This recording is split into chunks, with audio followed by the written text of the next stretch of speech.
It's not a solo sport. Nope. You have team to. sport. Yeah, it's a team sport.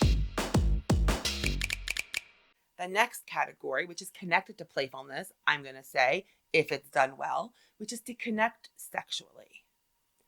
And this one, I think, of all the categories, gets talked about the most in the context of one person wants to connect through sex and the other one wants to connect through emotions. And people very frequently get stuck. Well, I need this one first, or I need that one first. The other thing that makes sexual connection complicated is a really big percentage of women have, and non-binary people have, sexual trauma, and a non-insignificant portion of men do. But when you've had sexual trauma, it will completely show up in your sexual world, and it can be fine for years or decades and then show up when you don't expect it. Sometimes it's fine, sometimes it's not. The body has different ways of having memories and triggers. So just be very aware. And this is where I would definitely say, find your own therapist who can do the complex trauma work with you, is to learn how to read your own body cues and how to communicate it with a partner so your partner can be responsive and never redo the original trauma, which happens to my patients way too often. It's heartbreaking when that happens. A person will be like, no, and the other person will be like, okay, but maybe, right? And how to know your own partner's language and your own partner's boundaries. This is why people will say communication is really important, during sex. Yeah. So I think the flip side to that is to remember that I think we tend to, because sex is something that only couples do, and it's something that's sort of exclusive to being in a relationship, it's sort of the domain of a relationship, we tend to treat it as if it's its own thing. Yes. But I think the flip side to what you were just saying is that really sex when it's done well, sex when it's done right, sex when it's done with joy and with a full heart is just like, strangely enough, everything else we're talking about, right? Yes. All the benefits that you were talking about of dancing, of hugging each other, of watching moving a sad towards each movie, other. yes, are things that you can get from and things that people often do get out of sex. And so sometimes, and again, like this is going to vary from couple to couple. It's going to vary from person to person. I'm not saying this is true of everyone, but oftentimes people who feel like we're not having enough sex, sex isn't working for me, that can be a way of saying that they're not getting Yes. what they need from the rest of the list out of sex. Yeah. And so sometimes the fix to that can be to diversify your portfolio, to be really gross and capitalistic about it. But to extend the range of ways that you can get your emotional needs and your connection needs met beyond just sex. But it can also mean that you need to work on sex so that it fulfills those connection needs, those connection conduits for both people, so that it's rewarding for both people, so that you keep coming back to it as a source of strength in your relationship for both people. There was a study in Australia, I don't remember if it was 10 years ago, 15 years ago, 8 years ago, and they had men, 100 men, it's either 100 men or for 100 days, keep a sex journal. And what they found was requests for sex were actually requests for emotional connection, but men were socialized to only think about their sexual needs. So they only knew how to ask for sex. They didn't know how to ask for the emotional piece. Yep. And that is a huge part of this, right? We teach men you can't have all the emotions, right? Men have the sexual desire and women don't get to have sexual desire. We're supposed to be pleasing to the man, but we have the other emotions. And so, of course, when it comes to connection, it gets a little bit complicated. And you have to sort of learn how to translate and put, words to this, like, I want sex, but that's also when I know how to let myself feel more emotional, right? And sometimes it's literally like, no, I need sexual pleasure. I need the intimacy of it. I need the passion. I need the touch. Sometimes it can be the thing itself. Other times it can be, am I wanted? Am I accepted? Am I attractive? Will you connect with me? Will you like lust me? after me? Yep. Yeah. And that's a big one. Now, I meant to say this earlier. If you have a sexual trauma background, especially, but this is one category where you cannot agree unless you are enthusiastic about it.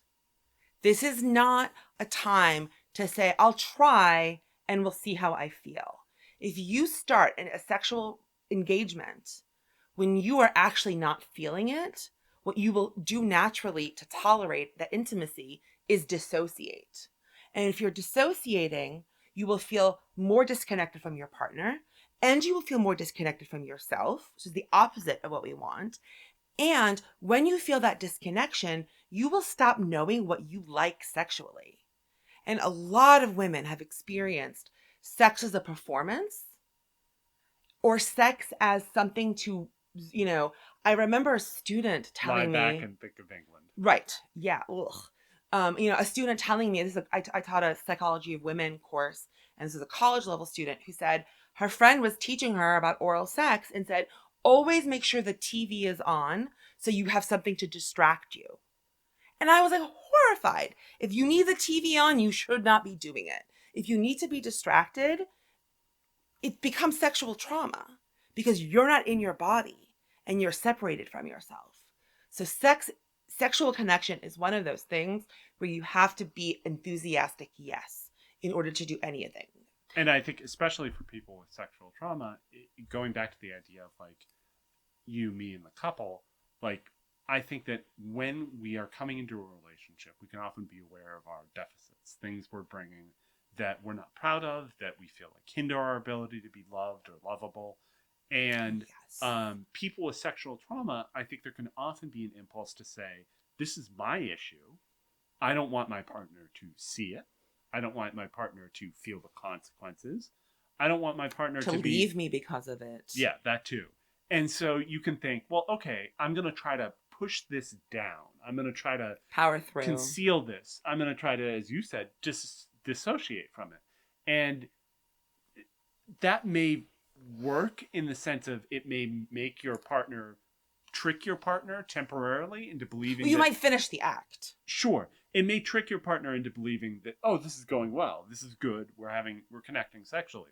But ultimately, it's not going to work because it's bad for the relationship, right? It means that you are not getting your needs met sexually because sex isn't a place where you Which means the energy isn't going into the relationship, right? If you dissociate, what you have is it's a one person, it's just bouncing back and forth. It's not actually helping connection at all. Right. So I think ultimately, even if you have deficits in any area of functioning in a relationship, concealing them isn't going to get you to a place where you can address them as a couple and make them and turn them into strength or work on a strategy that suits both of you.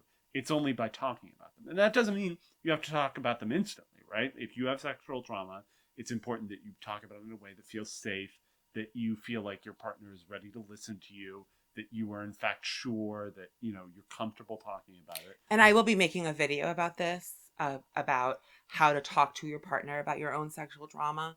And we will be talking more about like, how do you incorporate that? How do you listen to someone telling you about intimate part? But the important part is you have to be able to talk about it, right?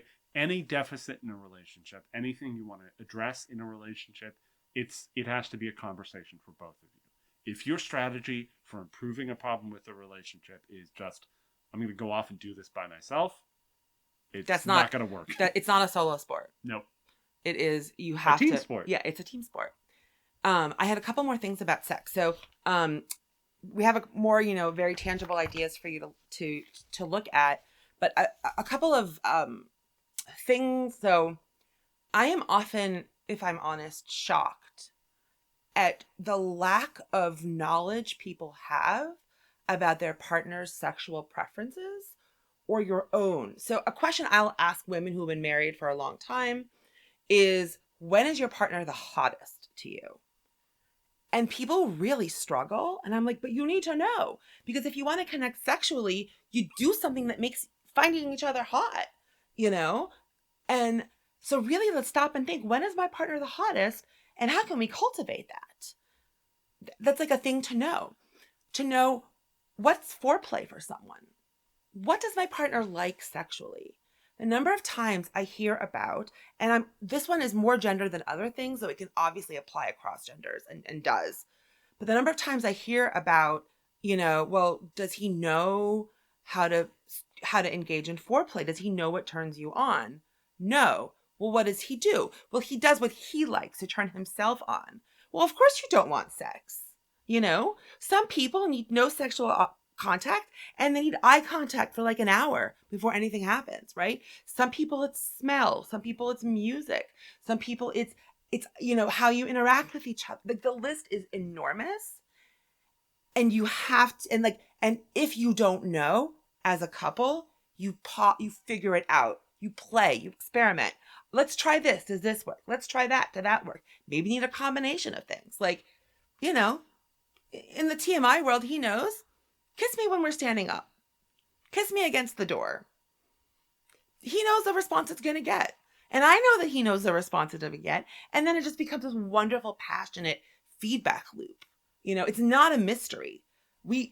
To know how to turn each other on, to know how to, it's not even and not in a performance way. Although it isn't a mystery, but I think part of the play aspect of sex is it can be a discovery, right? You don't always know. Yes, absolutely. Absolutely. And just I think that sex is a multifaceted activity, like any human activity. So there's a physical context to sex, like, are you showered? Are you physically comfortable? Is the temperature good?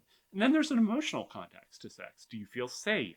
Are you excited? Are you interested? Are you receptive? Do you have the emotional energy for the emotional arc that sexual play involves? And when we say sex, we do not just mean penis vagina intercourse.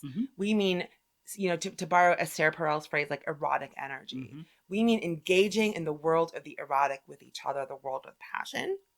And, sexual play doesn't necessarily have to involve any orgasms, either person. Orgasm, it can, there's so many different ways to define it. Erotic energy to each into other. The relationship. And I would say alive energy, like there's music we'll listen to together and it feels like, I call it Dionysian, the god of revelry. That's the word. And there's a certain kind of like going to concerts together. Like, why do we find musicians so hot? We are entering in this world of desire. Her classic example is Jim Morrison, right? A very Dionysian person. Yes. I was like, of who I find hot on stage? No. Okay. Dionysian. Yes, absolutely. Absolutely. And the Dionysian, they're like high shamans performing these paganistic rituals that heighten and I think sensory overload. One of the critical components of the Dionysian as a category is that it involves a blurring of the boundary between the self and the other, the self and the community. And that's something that people can very often get during sex, right? Because your bodies are literally merging in some cases. Yeah. So that's powerful. Yeah. Like, that's emotionally significant. And that's why, to go back to what I was saying earlier, that's why we tend to think of sex as being something that's reserved for couples, because it is very scary. It is very dangerous. It is very charged to feel the boundary between yourself and another person. Definitely. People will feel close and then they'll need to pull back. Yeah. I would recommend Come As You Are by Dr. Emily Nagoski.